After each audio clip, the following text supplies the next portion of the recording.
ఆర్టీసీని ప్రైవేట్ పరం చేసేందుకు ప్రభుత్వం కుట్రలు చేస్తోందని BRS deputy floor leader Talasani Srinivas Yadav అన్నారు. రాణిగంజ్ డిపో వద్ద ఆర్టీసీ ఉద్యోగులు ధర్నాలో పాల్గొని సమ్మెకు మద్దతు ప్రకటించారు మాజీ మంత్రి తలసాని. కాంగ్రెస్ పార్టీ ఎన్నికల మేనిఫెస్టోలో పెట్టిన హామీలని ఆర్టీసీ ఉద్యోగులు అమలు చేయాలని కోరుతున్నారన్నారు. సురక్షితమైన ప్రయాణానికి ఆర్టీసీకి ప్రత్యేక గుర్తింపు ఉంది. 92 సంవత్సరాల ఘనచరిత్ర కలిగిన ఆర్టీసీ మనుగడకు ప్రభుత్వం ముప్పు తలపెడుతుంది. ఆర్టీసీ అభివృద్ధిలో ఉద్యోగుల శ్రమ కృషి వెలకట్టలింది.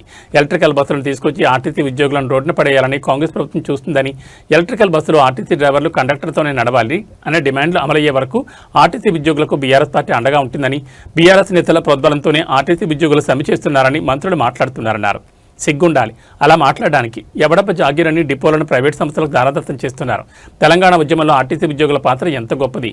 ఆర్టీసీ ఉద్యోగుల డిమాండ్లు న్యాయమనివి ప్రభుత్వం వెంటనే అమలు చేయాలని తలసాని డిమాండ్ చేశారు. ఏదో 4-5 అంశాలు మాట్లాడుకొని మళ్ళీ వెనక్కి వస్తే అసలే ప్రమాదం జరిగేటువంటి అవకాశం ఉంది.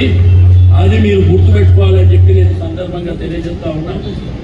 కాబట్టి మీ యొక్క ఈ సమ్మెకు మా పార్టీ పక్షాన సంపూర్ణమైనటువంటి మద్దతు మీకు ఉంటుంది. మీరు ఏడి వరకు కొట్టాడితే ఆడి వరకు మేము రావడానికి సిద్ధంగా ఉన్నాం. మీరు అవసరం అనుకొని సెక్రటరియట్ ముట్టడి చేస్తామంటే కూడా దాంట్లో ఫ్రంట్ లైన్లో మేమే ఉండి మీకు అన్ని విధాలుగా సపోర్ట్ చేస్తామని చెప్పి నేను ఈ సందర్భంగా తెలియజేస్తా ఉన్నాను. ఎందుకంటే మేము న్యాయమైన కోరికలు 96 సంవత్సరాలు అవుతుంది ఈ వ్యవస్థ ఏర్పాటై, 92 సంవత్సరాలు అవుతుంది. ఈ యొక్క వ్యవస్థ ద్వారానే పేదలకు కానీ, మద్దతు కుటుంబాలకు కానీ, ప్రయాణికులకు కానీ ఎన్నో విషయాలు మీ కార్మిక నాయకులకు కూడా తెలియజేస్తున్నా.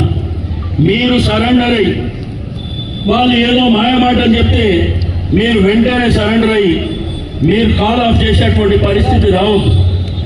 మీరు ధైర్యంగా పోరాటం చేయండి. మన డిపోలు మనకే కావాలి. అదేవిధంగా ఎలక్ట్రికల్ వెహికల్లో మన డ్రైవర్ మన కండక్టరే ఉండాలి. తెలంగాణ తెచ్చుకునేందుకు వేరే వేరే ప్రాంతాల్లో వాడు వచ్చి ఇక్కడ పెత్తనం చేయడానికా, లేకపోతే అందులో పనిచేసే వాళ్ళు వేరే రాష్ట్రాల వాళ్ళని పెట్టుకోవడానికా మనం తెలంగాణ తెచ్చుకుంది. కాబట్టి నేను మీ యూనియన్ నాయకులకు కూడా నేను రిక్వెస్ట్ చేసేది ఒకటే, మీరు ధైర్యంగా పోరాటం చేయండి. మీ వెనుక మేమున్నాం, మీ వెనుక కేసీఆర్ గారు ఉన్నారు, మీ వెనుక మా పార్టీ అంతా మీ వెనుక నిలబడి కొట్లాడడానికి సిద్ధంగా ఉన్నాం. ధైర్యంగా ముందుకెళ్తే తప్పకుండా మన హక్కులను మనం సాధించుకుంటాం. ఈరోజు అనేకమైనటువంటి అంశాలు ఉన్నాయి. నేను ప్రభుత్వానికి దమ్ముంటే మీరు 29 ఏవి క్లియర్ చేసిండ్రో మీరు ప్రెస్ కాన్ఫరెన్స్ పెట్టి మీడియాలో రిలీజ్ చేయండి. అనవసరంగా కార్మికులని వాళ్ళ చెడు పేరు వచ్చే విధంగా ఏదో వాళ్ళు డిమాండ్ పెట్టి మేము క్లియర్. కాబట్టి ఒక్కడు గుర్తుంచుకోవాల్సినటువంటి అవసరం ఉంది. ఆ రోజు కేసీఆర్ గారు పెద్ద మనసు చేసి ఆయన చెప్పాడు క్యాబినెట్లో, మన ఉద్యోగస్తుల తర్వాత ఆర్టీసీ కార్మికులే మన కోసం బలంగా నిలబడ్డటువంటి బిడ్డలని చెప్పి ఆ రోజు కేసీఆర్ గారు చెప్పారు. వాళ్ళకి ఎంత చేసినా తక్కువనే అని ఆ రోజు కేసీఆర్ గారు చెప్పారు. కానీ ఈరోజు మిమ్మల్ని ఏమడుగుతుంది, ఇదే ఉద్యోగులు, ఇదే కార్మికులు, ఇదే మహిళలు ఏమడుగుతున్నారు మిమ్మల్ని? మేము మేనిఫెస్టోలో పెట్టి ఆ రోజు మేము ఇంప్లిమెంట్ చేస్తామని వాళ్లకు మీరు చెప్పినటువంటి అంశాలని అడుగుతున్నారు. ఆ రోజు చెప్పినవా నువ్వు డిపోలు ప్రైవేట్ వాళ్ళకి ఇస్తా అని చెప్పినవా? కొత్త బస్సులు ఎందుకు కొంటలేవు? ఈరోజు ప్రభుత్వం ఆర్టీసీ బస్సులను కొనాలి, ఎందుకు కొంటలేవు అంటే ప్రైవేట్ వాళ్లకు మొత్తం దారదత్తం చేయాలనేటువంటి మీరు నిశ్చయించుకొని ఈరోజు మెల్లగా ఇదే రాణిగంజ్ బస్ డిపోలో దగ్గర 2500 3000 మంది పనిచేస్తుండే ఒకప్పుడు. ఈరోజు 500 మంది కూడా లేరు. నువ్వు మెల్లమెల్లగా వాళ్ళని తప్పించేటువంటి దోషపడ్డారు. మేము గవర్నమెంట్ ఉద్యోగులం అవుతున్నాం, మాకు కూడా ఉద్యోగ భద్రత కేసీఆర్ గారు కల్పించారని చెప్పి ఆ తర్వాత జరిగినటువంటి పరిణామాలలో కాంగ్రెస్ ప్రభుత్వం వచ్చింది.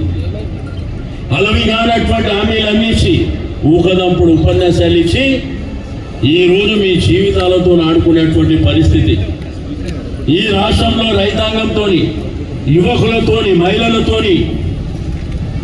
ఆ తర్వాత మన టీఎన్జిఓ ఉద్యోగులతోని, ఇప్పుడు ఆర్టీసీతోని ఈరోజు సంపత్ గారు ఇంతకుముందే చెప్పినట్టు ఈ సంస్థ 1932 సంవత్సరంలో పుట్టింది. రమారమి 90 సంవత్సరాలు అవుతుంది ఈ సంస్థ ఏర్పాటై. రాష్ట్ర వ్యాప్తంగా దేశవ్యాప్తంగా ప్రజలకు RTC safety, RTC security, RTC ప్రయాణమే మాకు భద్రతగా ఉంటుందని ప్రతి ఒక్కళ్ళు ఆర్టీసీ బస్సులలో తిరిగినటువంటి సందర్భాలు. మేము ప్రైవేట్ వాహనాలకు ఎక్కము. మీకు మన మీ ప్రభుత్వానికి సిగ్గుందా? మీకేమైనా తెలివిందా? వాళ్ళు ఈరోజు ఎండలో పిల్లలందరినీ పెట్టుకొని రోడ్ల మీదకి వస్తుంది దేనికి? వాళ్ళు న్యాయమైనటువంటి డిమాండ్లు ఇస్తే వాళ్ళు రోడ్డు మీదకి ఎందుకు వస్తారు? మీ ప్రభుత్వానికి చేతనైతేనా? మీరు పెద్ద పెద్ద మాటలు మాట్లాడి పెద్ద ప్రగల్భాలు పలికి ఈరోజు మరి వారి యొక్క న్యాయమైన డిమాండ్ నిన్న చెప్తారు 32 డిమాండ్లు ఉంటే 29 క్లియర్ చేసినామంట. నీకు దమ్ముంటే మీడియా పక్షాన ఆ 29 ఏమి క్లియర్ చేస్తున్నారో చెప్పవలసినటువంటి అవసరం ఉంది. మీ ఆర్టీసీ ఎండీ గారు వార్నింగ్ ఇస్తుండు, మీరు ఉద్యోగాలకు రాకపోతే మీ మీద యాక్షన్ తీసుకుంటామని. ఫస్ట్ నీ ఉద్యోగం చూసుకో జాగ్రత్తగా. రాబోయేది మా ప్రభుత్వమే కాబట్టి గుర్తుంచుకోవాల్సినటువంటి అవసరం ఉంది. వాళ్ళని ఆర్టీసీ కార్మికులని గవర్నమెంట్లో విలీనం చేయడానికి ఒక పెద్ద మనసుతోని కేసీఆర్ గారు ఆ నిర్ణయం తీసుకుంటారు. ఈ రోజు మహిళలకు భద్రత లేదు. మహిళా ఆర్టీసీ సెక్రటరియట్ అని పిలిపించి రాష్ట్ర వ్యాప్తంగా ఉన్నటువంటి మన కార్మికులందరినీ రోడ్డు మీదకి తీసుకురండి, ఎవరు అడ్డొస్తారో చూస్తామని చెప్పి నేను ఈ సందర్భంగా తెలియజేస్తా ఉన్నాను. మనమందరం రోడ్ల మీదకి వచ్చి సెక్రటరియట్ ముట్టడి చేసి ఈ ప్రభుత్వం మెడలు వచ్చైనా కానీ మన హక్కులను మనం సాధించుకోవాల్సినటువంటి అవసరం ఉన్నది. వాళ్ళకి ఇచ్చేటువంటి పిఆర్సీ విషయంలో కానివ్వండి, ఇప్పటి వరకు 2 బకాయిలు ఉన్నాయి, అవి కానివ్వండి, పెన్షన్ జీతాల విషయంలో పిఆర్సీ వేయడంలో కానివ్వండి, మీరు మేనిఫెస్టోలో పెట్టలేదా?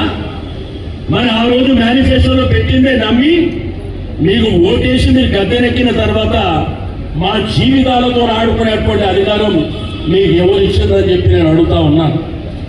ఈరోజు ఆర్టీసీ అంటే భారతదేశంలోనే ఒక అద్భుతమైనటువంటి సంస్థ. దీనికి అనేకమైనటువంటి అవార్డులు రివార్డులు వచ్చినాయి. కష్టపడి దానికి పనిచేసేటువంటి తత్వం ఉన్నటువంటి ఆర్టీసీ ఉద్యోగులు కానివ్వండి, కార్మికులు కానివ్వండి, ఈరోజు మీరు ఇష్టానుసారంగా 4 డిపోలు. రెండోది ఎలక్ట్రానిక్ వెహికల్, పేదవాళ్ళకి కాదు. మీ ఆర్టీసీ బస్సులు గల్లీలలో బస్తీలలో పోతాయి కదా, ఆ బస్తీలో పోనీకే కాదు, చంద్రనగర్ హైవే మీద 56 రూపాయల కిలోమీటర్ చొప్పున వాళ్ళకి ఇస్తుంది. ఏమన్నా సిగ్గునా నీ ప్రభుత్వాన్ని నేను అడుగుతాను. నీ ప్రభుత్వం చేసే కార్యక్రమాలు ఇవా? ఏదో పేద వర్గాలకు సంబంధించినటువంటి ప్రజలకు, పేద వర్గాలకు, రైతులకు విశేషమైనటువంటి వ్యవస్థ. తెలంగాణ ఉద్యమంలో తెలంగాణ రాష్ట్ర సాధన కోసం కేసీఆర్ గారి పిలుపు మేరకు పరిగీసి నిలబడింది కూడా ఆర్టీసీ ఉద్యోగులు, కార్మికులు. అంటే ఆ రోజు ఒక తెలంగాణ రాష్ట్రాన్ని సాధించడంలో ఉద్యోగస్తుల తర్వాత కీలక భూమిక పోషించింది కూడా ఆర్టీసీ. ఈరోజు ఆర్టీసీకి రాష్ట్ర వ్యాప్తంగా డిపోలు కానివ్వండి, రెండోది డ్రైవర్లు, మరి కండక్టర్లు కానివ్వండి, టెక్నికల్ స్టాఫ్ కానివ్వండి, డిపోలలో పనిచేసే వాళ్ళు కానివ్వండి, మరి ఇది వ్యవస్థ కింద ఉండడమే కాకుండా ఆ రోజు కేసీఆర్ గారి నాయకత్వంలో క్యాబినెట్లో ఒక నిర్ణయం తీసుకొని వీళ్ళకు ఉద్యోగ భద్రత ఇవ్వాలి, ఆర్టీసీ మరి నష్టాల్లో నడుస్తున్నటువంటి సంస్థ అని ప్రతి సంవత్సరం 1000 కోట్ల రూపాయలు ఇచ్చి ఆర్టీసీని ముందుకు తీసుకెళ్లడం జరిగింది. ఆ తర్వాత ప్రభుత్వంలో విలీనం చేసి వీళ్ళని ప్రభుత్వ ఉద్యోగులుగా ట్రీట్ చేయాలని ఆ రోజు క్యాబినెట్ నిర్ణయం చేసి ఆ తర్వాత మరి ప్రభుత్వం గవర్నర్ గారికి పంపించడం జరిగింది. ఈ రెండోది వాళ్ళ ఉద్యోగాల జీతాలు పెంచాలంటే అది శాతం కాదు. రెండోది డిపోలు ప్రైవేట్ వాళ్ళకి ఇస్తుంది. 4 డిపోలు ఇప్పటికే ప్రైవేట్ వాళ్ళకి ఇచ్చేది. అంటే ఆర్టీసీ ఆస్తిని ప్రైవేట్ వాళ్ళకి ఇచ్చేటువంటి ఎవడొప్ప జాగిరని చెప్పి మీరు చేస్తున్నారు. రెండోది ఎలక్ట్రికల్ వెహికల్ అనేది మా ఆర్టీసీ ఉద్యోగులకు ఆర్టీసీ డ్రైవర్లకు నడిపేరాదా, కండక్టర్గా పనిచేయడానికి రాదా? తెలంగాణ రాష్ట్రం సాధించుకుంది వేరే వాళ్ళకి డిపోలు ఇవ్వడానికి, వేరే రాష్ట్రాలలో వాళ్ళకు ఉద్యోగాలు ఇవ్వడానిక. కాబట్టి ఇవన్నీ వాళ్ళే న్యాయమైనటువంటి కోరికలు. నిన్న మంత్రి గారు చెప్పారు 32 డిమాండ్లు ఉంటే 29 కంప్లీట్ చేసినాం, ఇంకా 3 చేయాలని చెప్పింది. అంటే ఆ 29 ఏందో తెలియాలి. ఏమి క్లియర్ చేసిండ్రో మీరు ఈరోజు ప్రెస్ కాన్ఫరెన్స్ పెట్టి చెప్పండి. ఈరోజు ఎలక్ట్రికల్ వెహికల్ కూడా బస్తీలలో కాదు, ఏదో హైవే రోడ్ల మీద ఉంటుంది కదా, అటువంటి రోడ్ల మీద 56 రూపాయలు ప్యాసింజర్ లేకుండా ఏం లేకుండా కిలోమీటర్కు 56 రూపాయలు ఇచ్చి ఏమని ఏమనంటే పొల్యూషన్ పేరుతోని, అంటే 94 సంవత్సరాల నుంచి లేని పొల్యూషన్ కూడా ఉంటుందా?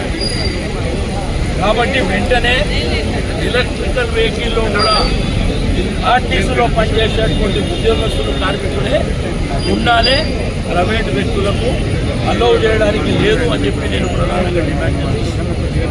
మా పార్టీ మరి సంపూర్ణమైనటువంటి మద్దతు ఇక్కడ ఆర్టీసీ కార్మికులకు తెలియజేస్తుంది. వాళ్ళు పరిగీసి ఎక్కడి వరకు కొట్లాడితే హామీలే కదా, వాళ్ళు అడుగుతుంది ఏమన్నా కొంతమ్మ కోరికలు కాదు. మీరు ఇచ్చినటువంటి హామీలనే వెంటనే అమలు చేయాలని చెప్పి మా ప్రధానమైనటువంటి డిమాండ్. రెండోది మా మహిళా సోదరుమణులు ఉన్నారు. మహిళా సోదరుమణుల వాళ్ళకు కూడా అనేకమైనటువంటి ఇష్యూస్ ఉన్నాయి. ఆ ఇష్యూస్ను కూడా వెంటనే సాల్వ్ చేయవలసినటువంటి అవసరం ఉన్నది. ఇప్పటికే బీఆర్సీలో 2 పెండింగ్ పెట్టింది ఇప్పటి వరకు. ఆ ఫిట్మెంట్ విషయంలో ఆ రోజు కేసీఆర్ గారు పెద్ద మనసుతోని 21% నుంచి 30% వరకు జీతాలు పెంచింది. కానీ ఈ ప్రభుత్వం వచ్చిన తర్వాత దానికంటే ఎక్కువ చేస్తామని చెప్పినటువంటి వాళ్ళు ఈరోజు వీళ్ళ రోడ్ల పాలు చేసి వాళ్ళ కుటుంబాలని, వాళ్ళ పిల్లల్ని, అంటే వీళ్ళు పనిచేసేది 37,000 మంది అయినా కానీ వీళ్ళ కుటుంబాలతో కలిపితే 2.5-3 లక్షల మంది ఉంటారు. కాబట్టి ఇప్పటికైనా కానీ ప్రభుత్వం దిగొచ్చి వాళ్ళ న్యాయమైనటువంటి కోరికలని వెంటనే పరిష్కారం చేయండి. ఇదేంటంటే